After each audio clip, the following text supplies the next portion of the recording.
আজকে আমরা ক্লাস 10-এর ত্রিকোণমিতির অবেদাবলী, দশম শ্রেণীর ত্রিকোণমিতির অবেদাবলী 8.4 যে চ্যাপ্টারটা আছে ওই চ্যাপ্টার নিয়ে আমরা আজকে আলোচনা করব। ওই চ্যাপ্টারের বেসিক কনসেপ্ট মানে বেসিক মূল জিনিসগুলো নিয়ে আজকে আমরা আলোচনা করব। ওই চ্যাপ্টারটা করার জন্য আমাদের যেসব সূত্রগুলো প্রয়োজন হবে সেই সূত্রগুলো নিয়ে আজকে আমরা আলোচনা করব। সূত্রগুলো যদি জানা থাকে তাহলে চ্যাপ্টারের অঙ্কগুলো করতে খুবই সহজ হবে। ত্রিকোণমিতির অন্যান্য চ্যাপ্টারের তুলনায় এই চ্যাপ্টারটা একটু তুলনামূলক জটিল মনে হবে যদি তোমাদের সূত্রগুলো জানা না থাকে। তাই সূত্রগুলো জানার জন্য আমাদের আজকে এই ক্লাসটা ভালোভাবে দেখতে হবে, একটু ভালোভাবে ফলো করো, খুব সহজ হয়ে যাবে তখন চ্যাপ্টারটা। ঠিক আছে, আজকে আমরা শুরু করছি প্রথমে সূত্রগুলো দিয়ে। যেমন তোমরা প্রথমে জানো যে সাইন থিটা ইকুয়াল টু সূত্রের মধ্যে কী ছিল, এখানে সাইন থিটা সমান কী ছিল ও দেখি, লম্ব বাই কী ছিল, এটা লম্ব বাই কি অতিভুজ, লম্ব বাই অতিভুজ, এটা ছিল সাইন থিটা। আর একটু আগে ধরো, সাইন থিটা সমান কী ছিল, লম্ব বাই অতিভুজ। সেম ভাবে তোমরা জানো কস থিটা সমান কী ছিল, ভূমি বাই অতিভুজ। এগুলো তোমাদের জানা আছে, ঠিক আছে, এগুলো এই চ্যাপ্টারের মধ্যে দরকার হবে আমাদের। আবার ট্যান থিটা সমান কী ছিল, লম্ব বাই ভূমি, এটা ছিল, এগুলো আমাদের জানা আছে। এখন আমরা যদি এই যে লম্ব বাই ভূমির জায়গাতে যদি আমরা উল্টাভাবে যদি লিখি, যেমন এটাকে যদি আমরা উল্টে যদি এইভাবে লিখি, অতিভুজ অতিভুজ বাই লম্ব, তখন কি হবে, এটাকে উল্টে লম্ব বাই ভূমির জায়গাতে আমরা কি লিখলাম, অতিভুজ বাই লম্ব, তখন এটা সাইন থিটার জায়গাতে এটা হয়ে যাবে কি কোসেক থিটা। ঠিক আছে, সাইন থিটার জায়গাতে এটা কি হবে, কোসেক থিটা। আমরা এখানে কিরকম ত্রিভুজটা কিরকম বিবেচনা করতেছি, আমরা ত্রিভুজটা হলো এরকম, এরকম যদি ত্রিভুজটা থাকে, ঠিক আছে, এটা হলো থিটাটা এ বি, এটা হলো সি, বি কোণটা কত ডিগ্রি, 90 ডিগ্রি। এই থিটা কোণের সাপেক্ষে আমরা সবগুলো বিবেচনা করতেছি, দেখি তো থিটা কোণের সাপেক্ষে। ঠিক আছে, আচ্ছা, তাহলে সাইন থিটার উল্টাটা কি হলো, লম্ব বাই অতিভুজের উল্টা কি, অতিভুজ বাই লম্ব, তখন কি হয়ে যায় এখানে কোসেক থিটা। তাহলে আমরা এখানে লিখতে পারি কোসেক থিটা সমান, তাহলে এটার কি উল্টাভাবে লিখলে কত লেখা যায়, 1 বাই সাইন থিটা। তার মানে কোসেক থিটা সমান লেখা যাবে কি 1 by sine theta. Cosec theta equal to কি লেখা যাবে, 1 বাই সাইন থিটা। আচ্ছা, একই রকমভাবে এখন যদি আমরা কস থিটাটা বিবেচনা করি, কস থিটা কি ছিল, ভূমি বাই অতিভুজ, তাহলে এটাকে যদি আমরা লিখি অতিভুজ বাই ভূমি, অতিভুজ বাই ভূমি, তখন কি হয়ে যাবে, এটা তখন হয়ে যাবে সেক থিটা। কস থিটাটা কি হয়ে যাবে তখন, সেক থিটা। এটাকে লেখা যাবে 1 বাই কস থিটা। তার মানে সেক থিটা সমান কি লেখা যায়, 1 বাই কস থিটা।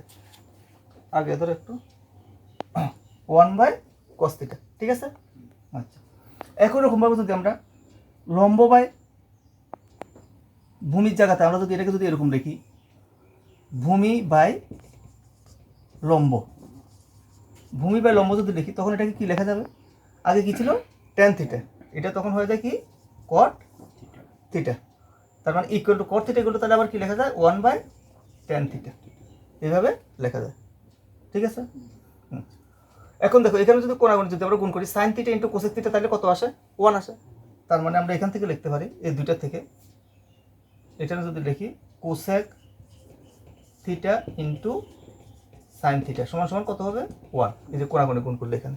ঠিক আছে, সেম ভাবে cos theta into sec theta কি হবে, একই রকম ভাবে 1 হবে। তাহলে আমরা এটা লিখতে পারি cos theta into sec theta সমান সমান কত, 1। একই রকম ভাবে এটাও হয়, cot theta into tan theta সমান সমান 1। এইভাবে এগুলো এক একটা সূত্র। ঠিক আছে, এগুলো আমাদের জানা থাকা দরকার, এই যে সূত্রগুলো। তাহলে আমরা কোসেক থিটা আর সাইন থিটা গুণ করলে কত হয়, এটা 1 হয়। ঠিক আছে, তার মানে কি ওইটার অনন্যকটা, যে কোসেক থিটার অনন্যকটা কি ছিল, 1 বাই সাইন থিটা, সেক থিটার অনন্যকটা 1 বাই কস থিটা, কট থিটার অনন্যক 1 বাই ট্যান থিটা। আচ্ছা, এগুলো আমাদের জানার দরকার। আর একটা জিনিস আমাদের মনে রাখতে হবে, সেটা হলো কি, দেখো ট্যান থিটা সমান আমরা কি রেখেছিলাম, লম্ব বাই ভূমি ছিল। এটাকে যদি আমরা এরকম করি, ট্যান থিটা ইকুয়াল টু লম্ব বাই অতিভুজ, দুইটাকে আমরা অতিভুজ দ্বারা ভাগ করলাম, অতিভুজ। সেমভাবে ভূমি বাই অতিভুজ, আমরা উভয় দিকে কী করলাম, অতিভুজ দ্বারা ভাগ করলাম। তাহলে এটা কি আসে, ট্যান থিটা ইকুয়াল টু লম্ব বাই অতিভুজটা কী ছিল একটু আগে আমরা লিখলাম, প্রথমে কী লিখেছিলাম এখানে, সাইন থিটা। ভূমি বাই অতিভুজটা কী লিখলাম, কস থিটা। তার মানে sine theta by cos theta equal to কী হলো, ট্যান থিটা। তাহলে আমরা লিখতে পারি tan theta equal to sine theta by cos theta. এটাও এক একটা সূত্র, তাহলে আমাদের এটাও মনে রাখতে হবে। তাহলে sine theta by cos theta equal to কত হলো, ট্যান থিটা। এটা sine theta by cos theta equal to tan theta, এটা আমাদের মনে রাখতে হবে। ঠিক আছে, একই রকমভাবে আমরা যদি এর উল্টাটা যদি লিখি, এর অনন্যটা যদি লিখি, cos theta by sine theta, তাহলে কী হবে এখানে, ট্যান থিটার উল্টাটা কী ছিল, কট থিটা। তাহলে sine theta by cos theta হলো ট্যান থিটা, আবার cos theta by sine theta কি, কট থিটা। ঠিক আছে, এটা আমাদের জানতে হবে। এবার আমরা কতগুলো বেসিক সূত্র নিয়ে আলোচনা করব। বেসিক সূত্রগুলো যেগুলো আমাদের ত্রিকোণমিতি অবধাবলী করার সময় খুবই গুরুত্বপূর্ণ, সেই বেসিক সূত্রগুলো নিয়ে আমরা আজকে আলোচনা করব। উপপাদ্য বা পিথাগোরাস সূত্র। পিথাগোরাসের উপপাদ্যটা কী ছিল, অতিভুজ স্কোয়ার ইকুয়াল টু ভূমি স্কোয়ার প্লাস লম্ব স্কোয়ার সমকোণী ত্রিভুজের ক্ষেত্রে। ঠিক আছে, তাহলে আমরা পিথাগোরাসের সূত্রটা লিখি। প্রথমে পিথাগোরাসের সূত্রটা আমরা খাতার মধ্যে লিখি। পিথাগোরাসের সূত্র এটা কী ছিল, অতিভুজ স্কোয়ার ইকুয়াল টু লম্ব স্কোয়ার প্লাস ভূমি স্কোয়ার। এটা ছিল পিথাগোরাসের সূত্র। অতিভুজ স্কোয়ার ইকুয়াল টু লম্ব স্কোয়ার প্লাস ভূমি স্কোয়ার। এখন এটাকে যদি আমরা উভয় দিকে যদি অতিভুজ দ্বারা ভাগ করি, উভয় দিকে কী করলাম, অতিভুজ দ্বারা ভাগ করি, অতিভুজ বাই অতিভুজ। দেখো একটা সূত্র থেকে কতগুলো সূত্র, অতিভুজ দ্বারা স্কোয়ার দ্বারা ভাগ করতেছি আমরা। তাহলে এখানে সেমভাবে হবে লম্ব বাই অতিভুজ প্লাস ভূমি বাই অতিভুজ।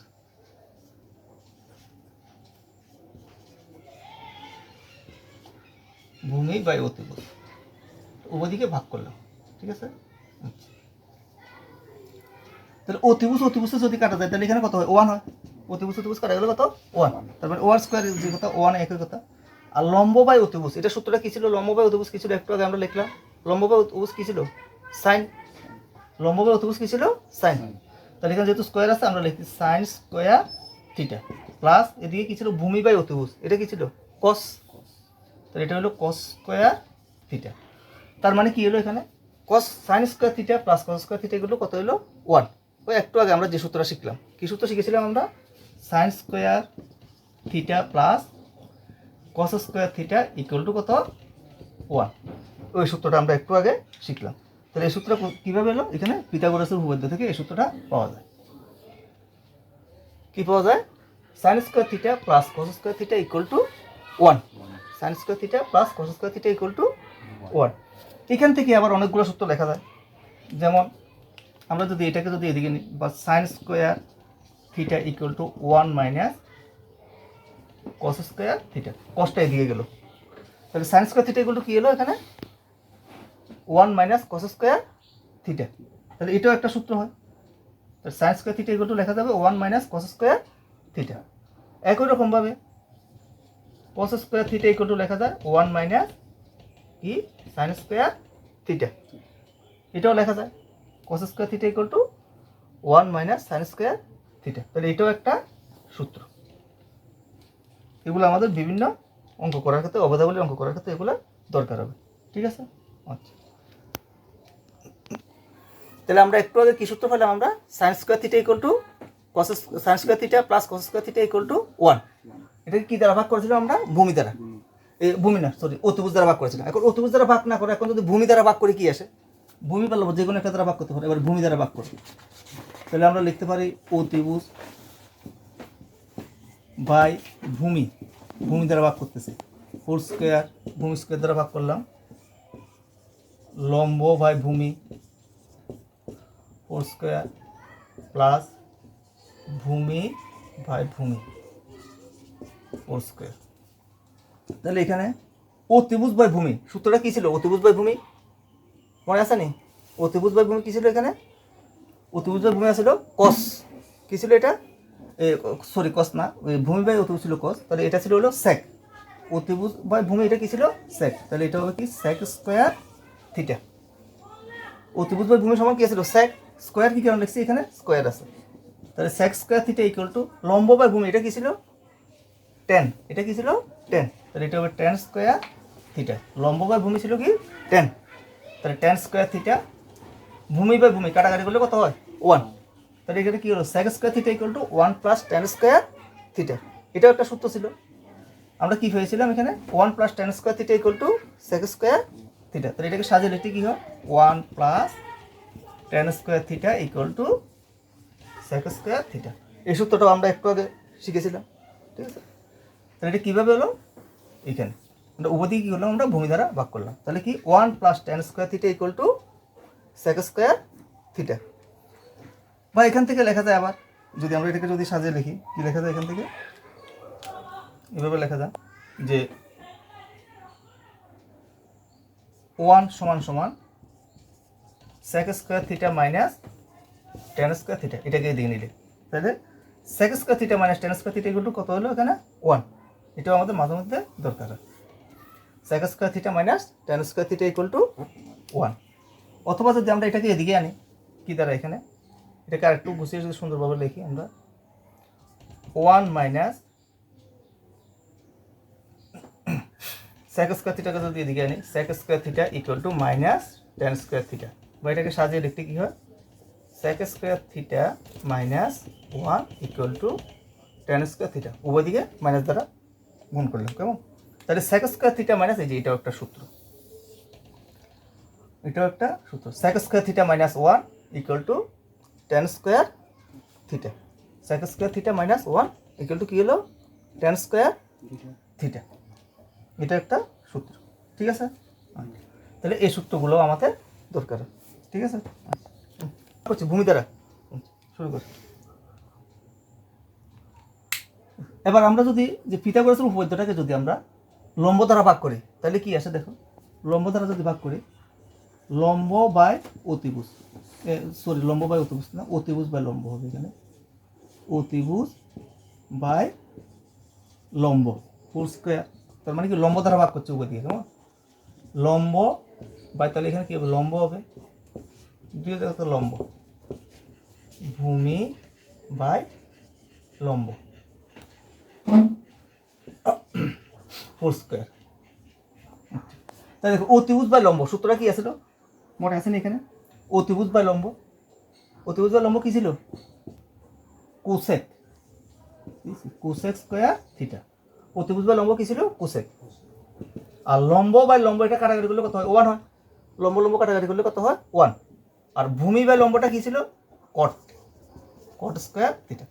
তার মানে cosec square theta equal to 1 plus cot square theta. তাহলে এই সূত্রটাকে যদি আমরা সুন্দরভাবে সাজিয়ে লিখি, কি লেখা যায়? 1 plus cot square theta equal to cosec square theta. 1 plus cot square theta equal to কি? Cosec square theta. এটা 1 plus cot square theta equal to cosec square theta.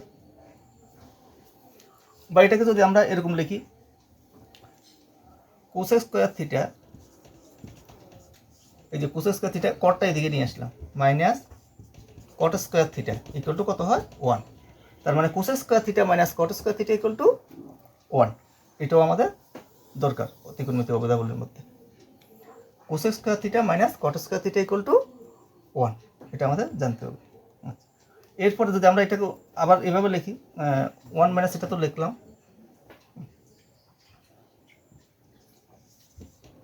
Cosec square theta minus 1 equal two caught square theta. এই যেটাকে দিয়ে নিলাম, কি হলো এখানে? Cosec square theta minus 1, এটা 1টাকে দিয়ে নিলাম, ইকুয়াল টু কত হয় এখানে? কট স্কোয়ার থিটা। এটাও একটা সূত্র। তাহলে এই সূত্রগুলো আমাদের জানতে হবে, কেমন? এটাও একটা সূত্র। তাহলে আমরা এখানে এই যে সূত্রগুলো জানলাম, এগুলো ত্রিকোণমিতি অবদাবলীর জন্য আমাদের দরকার, ঠিক আছে? এটা কি কোথা থেকে সূত্রগুলো পাওয়া গেলো? সবগুলো সূত্র পাওয়া যায় পিথাগোরাসের উপপাদ্য থেকে। তাহলে পিথাগোরাসের উপপাদ্যটা যদি আমাদের জানা থাকে, পিথাগোরাসের উপপাদ্যগুলো জানা থাকলে আমরা এখানে ত্রিকোণমিতির সবগুলো সূত্র আমরা এখানে লিখতে পারি। আর এগুলা আমাদের দরকার হয় কোথায়? ত্রিকোণমিতির অবদাবলীর মধ্যে। আমরা প্রথম যে সূত্রটা পেয়েছিলাম ত্রিকোণমিতির অবদাবলীর এখান থেকে আমরা প্রথমে এটা পেয়েছিলাম। আমরা প্রথম যে সূত্রটা পেয়েছিলাম এখানে sine square theta plus cos square theta equal to 1, এই সূত্রটা আমরা প্রথমে পেয়েছিলাম। কেমন? এটার থেকেও আমরা অন্যান্য সূত্রগুলা বের করতে পারি। কিভাবে? এখানে উভয় দিকে যদি আমরা সাইন স্কোয়ার দ্বারা যদি ভাগ করি, তাহলে এখানে দেখো sine square theta divided by sine square theta plus cos square theta divided by sine square theta equal to 1 by sine square theta. তাহলে এখানে সাইনে কাটা গেলে কত হয়? 1 হয়। কস বাই সাইন কি ছিল সূত্রটা? একটু আগে আমরা লিখেছিলাম কস বাই সাইন হলে কি হয়? কট।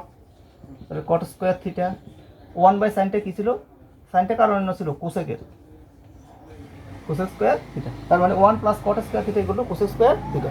একটু আগে আমরা সূত্রটা পাইছিলাম কিভাবে? ওইখানে ত্রিকোণমিতির যে পিথাগোরাসের উপপাদ্য থেকে এই সূত্রটা আমরা পেয়েছি। তো এখান থেকেও সূত্রটা বের করা যায়।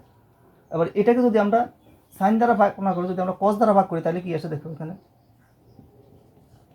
Sign square theta divided by cos square theta plus cos square theta divided by cos square theta equal to 1 by cos square theta.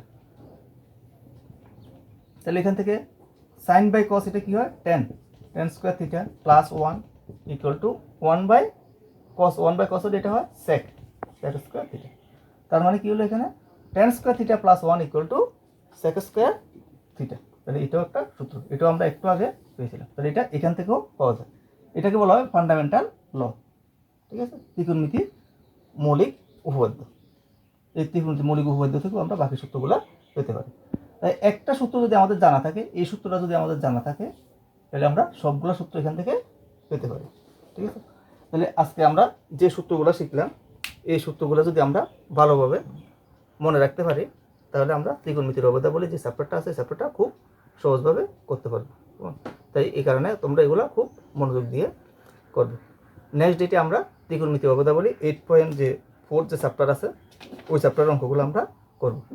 আগামী দিন থেকে এই চ্যাপ্টারের অঙ্কগুলো করা শুরু করব। এখন তোমরা সূত্রগুলো ভালোভাবে রিভিশন দেবে। ঠিক আছে? Thank you.